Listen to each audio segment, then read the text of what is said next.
We've got 50 states, 50 different states. And you know what? If one state wanted to run because the people wanted to run it in a socialist type of manner, they could run it in that manner. And then if people wanted to live like that, they could go there. We don't have that here, that basically all 50 states, aside from taxes and a few other things, are for all intents and purposes the same. But I don't go into your house, Vinny, and tell you what color to paint the walls or what type of furniture to have. And you don't come and do that in mine. This country was set up a certain way that is based upon personal responsibility, freedom, making your own way in life.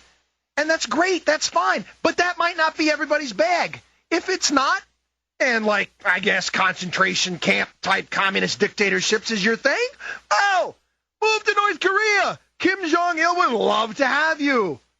Go to Cuba. You want a little bit more mild socialism? You can head over to Europe or one of the countries there. You have choices. Why do you have to impose this way in thinking on our country? The last great hope for the world. You know, what's amazing is you study world history and you take a look at these civilizations and all these things, and the reality of the situation is throughout world history, life has been, I'm going to quote the philosopher, nasty, brutish, and short until the United States came around. Why would we want to throw that away? Why would we want to wreck that, Vinny? Well, because, again, too many generations have fallen to the spoiled me. You know, a friend of mine and I were talking this afternoon that there's several generations above the baby boomers, and part of them, they don't know what it is to actually not eat in the course of a day or have to work to eat through the course of the day because the government's always been there giving it and handing it and giving it and handing it. And this country... Well, it's the same way it's like raising children. It's like raising kids. You know, you've got to teach kids to be responsible. You've got to teach them a way to make their way in life. This is why the whole welfare system was set up in the 1960s. Johnson administration was a disaster. It was an absolute disaster. We had the same amount of people, if not more, on the welfare rolls, living off public assistance here in the United States. Teach a man to fish. That's what we need. But that's not about power. Think about the power that's involved, and that's what all these politicians crave. If you provide for people, Vinny, their food, their retirement, their health care, and in some cases here in the United States, Section 8 housing, their housing, you control that person, don't you? It's a prefixed level of survival. There's no real gain in it. It's control. It's all about control. Many Americans want to live like serfs on the Lord's manor. That's that one. I explain this later on in the program. Two different type of left-wingers, two different type of liberals out there. There's the liberals that are smarter, better, they want to take care of you, and they deserve to fly around in their private jets and have SUVs and have all the things in life because they're just better. And they're going to take care of everybody else out there. And that group of people is the ones that want to get taken care of, that could give a darn about being responsible, that want somebody to hand them everything. Great call, Vinny. Thanks for it. Who should we go to? You know what? Why don't we go to Irish in Washington? Irish, welcome welcome to the Savage Nation. Excuse me, Freudian slip there. Go ahead.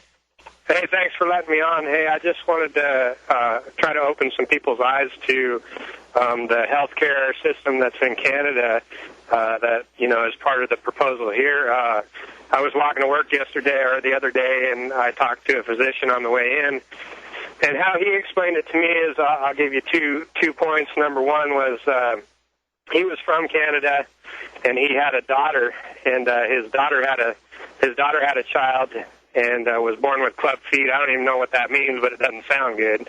They deemed it unnecessary to fix that problem up there. They came to the United States, paid for the child's health care here, and got the procedure done in a couple of days. Irish, where I live down here in Southwest Florida, we are having, there's certain immigration rules from Europe, and I don't know exactly how they work, but if you are a British citizen, if you buy a business here in the United States, you get a green card. I can't tell you how many people from Great Britain, France, the Netherlands, from all over Europe that are moving over here to Southwest Florida. And when I speak with them, they're my neighbors, and talk with them, one of the reasons they cite, number one reasons they cite for moving to America is health care. Is health care. And these are not older people. These are young families. They want out of the nonsense. They don't want to have to fly to Hungary to see a dentist. Right. So, hey, if I could make one more point real quick. Another thing that I talked to him about was how the health care was doled out up there, and I'll just give you layman's terms kind of how he gave it to me, or how I understood it. But basically what he said is the money is doled out on a per capita basis, and I'll just give you an example kind of like he gave me. Say there's a small town of 10,000 people. They get X amount of dollars per year to spend on their health care. Once it's gone, it's gone. What's that? Yeah, once it's gone, it's gone. It's rationing. Right. And that's what we're going to have here. Any single time you're going to get the government involved, there is going to be rationing. That's why if you take a look at this health care bill and you look at what's in it, they want to obviously put value on time. They want to start addressing the issue as, okay, you're so-and-so old, maybe that heart surgery would only make you live another 5 years. Sorry, rejected. 5 years? 5 years. Think about this, people. Think about. I can't even imagine if I had, God forbid, I had some terminal disease, and I knew that some procedure would allow me to live 5 years, and I'd have 5 more years with my family. There's no amount of money. You cannot put the value on life. You can't put the value on a sunset.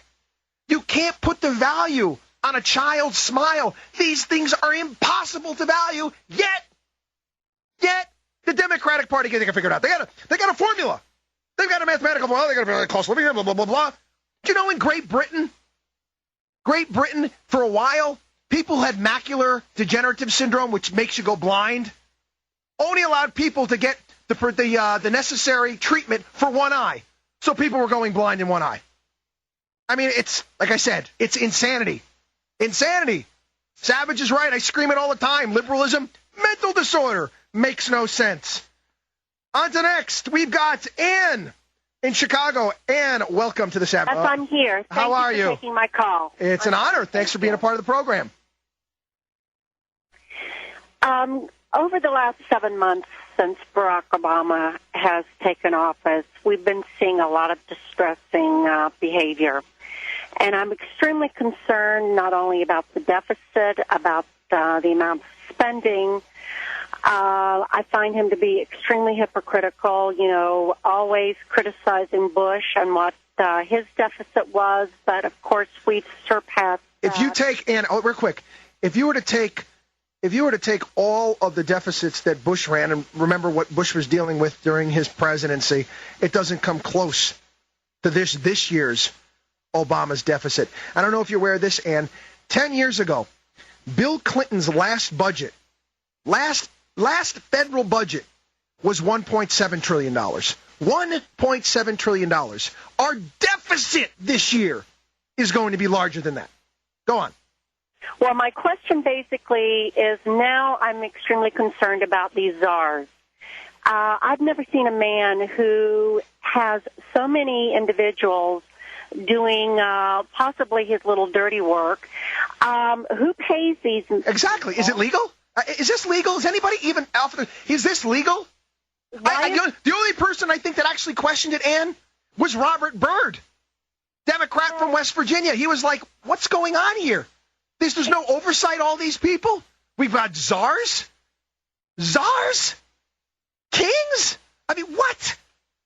You're right. I mean, it scares me. You're right, Ann. Everybody should be frightened about this. But he should be up in arms in this. And you see some of the resumes of some of these people? And one of them doesn't even have a resume. And he's the little green genie from the bottle. Van Jones there is his name you're talking about? Van Jones, the green jobs guy? The avowed communist? Yes, and they have gone ahead and tried to find something on him, and apparently from the Freedom Information Act, and they're not able to find anything on him. So who hired him? Who's paying a salary?